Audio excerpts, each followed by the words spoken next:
At 4:10 and 38.6 seconds in the afternoon, the direction of power around Lake Erie changed. Northern Ohio had just lost its last major high-voltage connection to the east. Cities in Ohio and Michigan were still demanding electricity, so the grid tried to reach them by the only large path that remained, north through New York and Ontario, then back west into Michigan. A flow that had been a few hundred megawatts surged to roughly 3,700. Generators hundreds of kilometers apart began to lose synchronism. Protective systems opened lines and disconnected machines. In the next 6.6 seconds, the affected network broke into electrical islands and 50 more generators tripped. By 4:13, more than 500 generating units at 265 plants had shut down. The final result was an outage affecting an estimated 50 million people and 61,800 megawatts of load across the northeastern United States and Ontario. But the blackout did not begin in those seconds. It began hours earlier, while the control room responsible for the first failing lines was losing the ability to see its own system. A power grid is not a row of independent cables. It is a synchronized network in which generation and demand must remain balanced, voltage must stay inside a workable range, and electricity divides among every available path according to the physics of the system. When one transmission line opens, its power does not disappear. It moves onto other lines. Those lines heat, sag, and consume more of the reactive power needed to support voltage. If another path opens, the redistribution happens again. Operators are supposed to interrupt that progression. They monitor line status and voltage, study the next credible failure, change generation, reduce transfers, or disconnect selected load before the network reaches a state it cannot survive. That protection depends on two different kinds of redundancy. The physical grid needs alternate routes, and the control system needs an accurate picture of those routes. On August 14th, Northern Ohio was losing both. Generation and reactive reserves near Cleveland were already constrained. The network could still tolerate individual problems, but its margin was shrinking. Then the tools meant to reveal that shrinking margin began to fail quietly. At 12:15, inaccurate input data made the Midwest Independent System Operator's State Estimator ineffective. That program was meant to combine thousands of measurements into a coherent model of the regional grid. At 1:31, FirstEnergy's Eastlake Unit 5 shut down automatically, removing a major source of real and reactive power near Cleveland. Then, shortly after 2:14, FirstEnergy's alarm and logging software malfunctioned. Audible warnings stopped. New events no longer appeared in the alarm displays or logs. The operators did not receive a clear warning that the warning system itself had failed. At 2:20, several remote energy management consoles failed. At 2:41, the primary server failed and transferred its functions to a backup. At 2:54, the backup failed as well. Some control functions were restored, but the alarm process remained stalled. The screens were not completely black. Numbers still existed, and some displays still updated. That made the failure more dangerous, because a partial picture can look like a normal picture. Unless operators continuously scanned many individual displays by hand, important changes could occur without demanding their attention. The grid was becoming less reliable at the same time that the control room was becoming less able to recognize it. Outside the FirstEnergy control room, other organizations began to see fragments of the problem. At 2:27, the Star South Canton line tripped and reclosed. American Electric Power called FirstEnergy 5 minutes later because its own system had recorded the event. FirstEnergy had no alarm or log for it. Neighboring operators later reported unusual flows and line conditions. Power plants called about voltage. Computer support staff worked on server problems, but the information arrived as separate phone calls, breaker indications, and mismatched calculations. It never became one reliable operating picture. FirstEnergy personnel sometimes used the stale or incomplete information on their own screens to discount what others were reporting. MISO State Estimator was also unavailable for much of the critical period, and its network model did not automatically translate every breaker change into a clear transmission line outage. The system therefore lost more than alarms. It lost shared situational awareness, the ability of several organizations to agree on what had happened, what would happen next, and who had authority to act. The physical network was interconnected. Its diagnosis was fragmented. At 3:05 and 41 seconds, the Harding-Chamberlain 345 kilovolt line tripped and locked out. it was carrying only 44% of its rating. The conductor had sagged close enough to an overgrown tree for electricity to arc to ground. At 3:32, Hannah Juniper opened after another tree contact. A crew working nearby saw it happen. That second loss forced more than 1,200 megavolt-amperes of power to find a different route. Loading increased on the remaining paths, and voltage weakened. Then Star South Canton contacted vegetation again.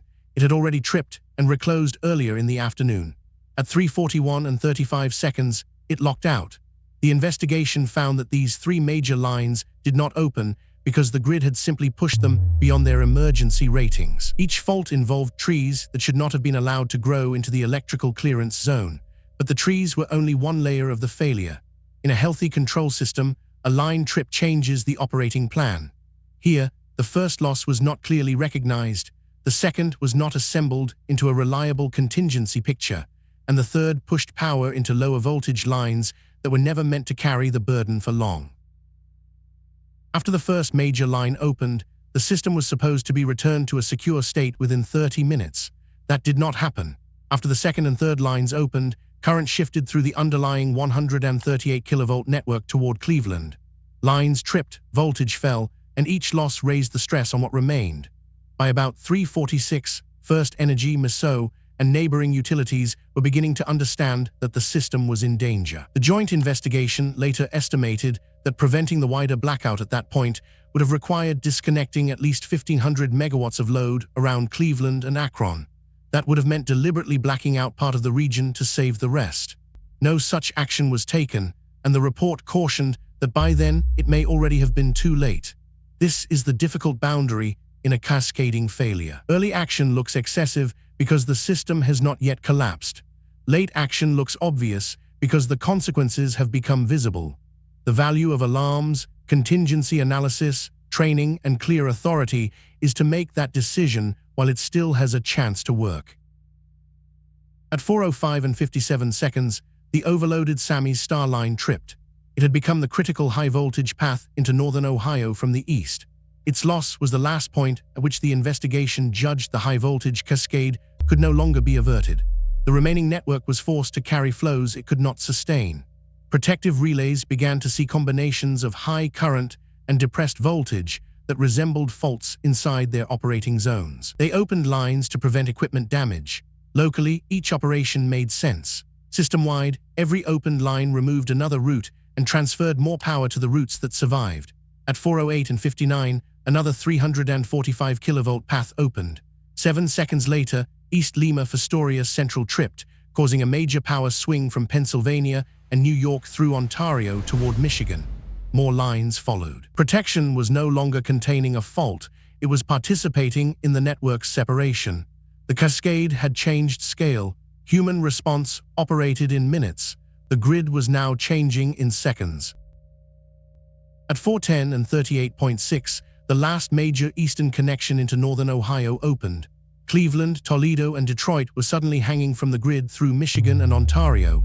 Power rushed counterclockwise around Lake Erie. Voltage dropped. Current rose. Within a fraction of a second, the Ontario to Michigan flow peaked near 3,700 megawatts. Then it reversed as generation tripped, and the balance changed again. Machines that had been rotating together at 60 Hz moved out of step. Some protection responded in milliseconds, other units disconnected over the next several seconds. By 4:10 and 45.2, Michigan, New York, Ontario, and New England had separated from the rest of the eastern interconnection. Electrical islands formed with different mixtures of generation and load. Some survived, others decayed. The separation also stopped the cascade from moving farther south and west. The grid did not fall like a single building. It fractured along changing electrical boundaries, and each fragment lived or died according to the balance inside it. The visible blackout was the final map drawn by that invisible physics. The US-Canada investigation did not reduce the blackout to one defective program or one neglected tree. It identified 4 connected groups of causes: inadequate understanding of the system's voltage vulnerability, inadequate situational awareness at First Energy, inadequate vegetation management, and inadequate diagnostic support from the reliability coordinator. The response addressed the chain, not just the last broken link. Utilities were required to improve vegetation clearances, real-time monitoring, contingency tools, communications, operator training, and reliability readiness audits. In the United States, the Energy Policy Act of 2005 created authority for mandatory bulk power reliability standards. In 2007, FERC approved the first enforceable standards, replacing a framework that had largely depended on voluntary compliance. None of those measures makes a large grid incapable of failure. A modern grid is more complex, more digital, and exposed to new kinds of stress. But the lesson from August 14th remains precise. Resilience is not just having another line or another server. It is knowing when redundancy has already been lost, sharing that fact across organizational boundaries, and acting before the remaining system begins to protect itself by coming apart. The blackout reached 50 million people in minutes. The failure that made it possible had been accumulating for hours. One fault, every consequence. This is fault cascade.